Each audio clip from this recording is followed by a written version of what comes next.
Terrorism का definition इनको बताइए जरा। टेररिज्म वो है जो ये लोग बार बार कश्मीर में फैलाते हैं, उसे ही आतंकवाद कहते हैं। शॉर्ट में आपको मैंने बता दिया। देखिए अंजना जी, बहुत गंभीर मुद्दे पे बात हो रही है। प्रधानमंत्री जी ब्रिक्स नेशन की समिट को, और भारत तीसरी बार, 2012 में पहली बार समिट में हमने अगुवाई करी, 2016 में, और आज तीसरी बार करना।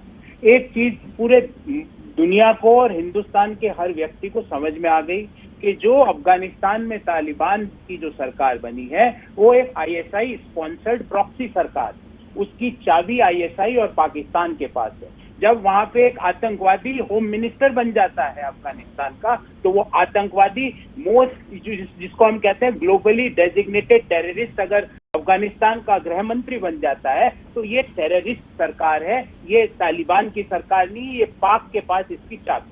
अब रही बात, आज आ जाते हैं ब्रिक्स से। देखिए, मैं 1 to 1 इन लोगों से नहीं करना चाहता। मेरा और मेरे मुल्क का एक स्तर है, मैं 1 to 1 कभी भी इन लोगों से नहीं करना चाहता, क्योंकि ना तो मेरे मुल्क का बौद्धिक स्तर के मुकाबले में ये खड़े हो सकते हैं, ना आर्थिक स्तर पर, ना सामाजिक स्तर पर, और ना मैं चाहता हूं कि आज तक जैसे बड़ा प्लेटफॉर्म इन लोगों को दिया जाए। मैं तो ये मानता हूँ व्यक्तिगत रूप से। तीसरी बात, मैं ये चाहता हूँ कि प्रधानमंत्री जी, भारत के प्रधानमंत्री जी आज पर्यायवाची शब्दों का इस्तेमाल ना करके सीधी सरल बात बताएं, दुनिया को क्लेरिफाई करें, क्योंकि एकमात्र पहले 10 इमर्जिंग नेशंस में एकमात्र हमारा मुल्क है जो अभी तक खामोश है, पॉलिसी में अभी तक क्लैरिटी नहीं है। आज बताएं कि ये तालिबान की सरकार आतंकवादियों की सरकार है, तो इनकी कोई हैसियत नहीं है, इनकी कोई औकात नहीं है कि वो कश्मीर के मुद्दे पे आके बोलने की हिमाकत, उनकी हिम्मत कैसे हो गई Anjana ji? How dare they can say कि मैं कश्मीर में बोलूंगा? ये आतंकवादी बताएंगे हमको, हिंदुस्तान को, कि कश्मीर में हम मध्यस्थता करेंगे। हमारे प्रधानमंत्री जी को कठोर से कठोर शब्दों में इसकी भर्त्सना करनी चाहिए। जो चीन, जो कोई दूसरा मुल्क उनके साथ खड़ा है वो उनकी प्रॉब्लम है, पर आपको आज diplomacy is not no policy. अनिर्णय की स्थिति को डिप्लोमेसी नहीं कहते। आज प्रधानमंत्री जी को इन सब लोगों को इस प्लेटफॉर्म पे ऐसा करारा जवाब देना चाहिए कि ये जो 2-3 कार्टून रोज आपके टीवी पे आते हैं, ये कार्टून कभी ना दिखे। ठीक है, जनुजी बख्शी, टेररिज्म का डेफिनेशन जरा इनको बता दीजिए। देखिए, मैं टेररिज्म का डेफिनेशन बताता हूँ, जरा ध्यान से सुनिए। जो काबुल में आज के दिन सरकार, सो कॉल्ड सरकार बनी है, वो एक टेररिस्ट, क्रिमिनल, ड्रग सिंडिकेट है। ठीक है साहब, इससे बढ़िया टेररिज्म की डेफिनेशन नहीं दूसरी हो सकती कि जो काबुल में है वो टेररिज्म है। Got that clear? बिल्कुल इसमें डाउट नहीं। This is a government of terrorist by the terrorist. ठीक है साहब, अब मैं जरा बात करूं। देखिए, परिप्रेक्ष्य है आज ब्रिक्स का, भारत की चेयरमैनशिप है।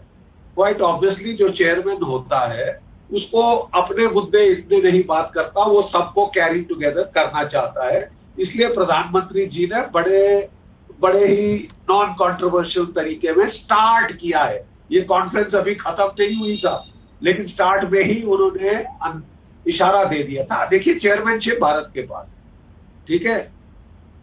जो राष्ट्रपति पुतिन है वो खुलकर ओपनिंग स्टेटमेंट में डायरेक्ट आ गए अफगानिस्तान के मुद्दे पर, और उन्होंने जो शब्दावली का इस्तेमाल किया है, मैं आपको भी जरा दोहरा दूं।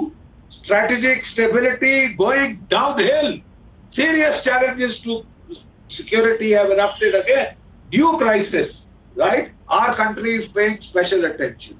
We have the benefit, हमको बेनिफिट ये है कि जो नेशनल सिक्योरिटी एडवाइजर रूस के हैं और हमारे राष्ट्रीय सुरक्षा सलाहकार डोवल साहब की गुफ्तगू हो चुकी है। रूस के 2 बड़े मुद्दे हैं, टेररिज्म यानी पाकिस्तान की अपना अफगानिस्तान की सॉइल से टेररिज्म नहीं होनी चाहिए, नंबर 2 ड्रग नहीं होना चाहिए। मैं जरा आपको इस सरकार की जो बनी है सो कॉल्ड सरकार, उसकी खसूसियत समझा दूं। ठीक है, जो डेप्टी प्राइम मिनिस्टर है वो one of the biggest drug lords है। जो इंटीरियर मिनिस्टर है हक्कानी, बिगेस्ट ड्रग लॉर्ड और टेररिस्ट 33 में से 17 मिनिस्टर ग्लोबल टेररिस्ट की लिस्ट पे है। जी। अच्छा, अब रहा जरा प्लीज मेरे को थोड़ा खत्म कर देने दीजिए। अब रहा मामला कि अफगानिस्तान की सरजमी से टेररिज्म नहीं होगी। मेरे काबिल दोस्त बैठे हैं यहां पाकिस्तान के, मैं जरा उनसे पूछूं कि जो 26 अगस्त को हुआ साहब, आप उसे क्या परिभाषा देंगे? जो सुसाइड बॉम्बिंग काबुल एयरपोर्ट के गेट पे हुई, अमजद साहब आप क्या उसको परिभाषा देंगे? 180 बेचारे अफगान औरतें, बच्चे, नागरिक बेकसूर मारे गए। 13 अमेरिकन मेरीन सिपाही मारे गए, जो अमेरिका के सिपाही, 18 घायल हुए। हमला किसने किया? तालिबान ने कहा हमने नहीं किया साहब। ये आईएस खुरासान की कारस्तानी है। आईएस खुरासान कहाँ है? नानगरहार प्रोविंस में बेस्ड है, अफगानिस्तान की। अगर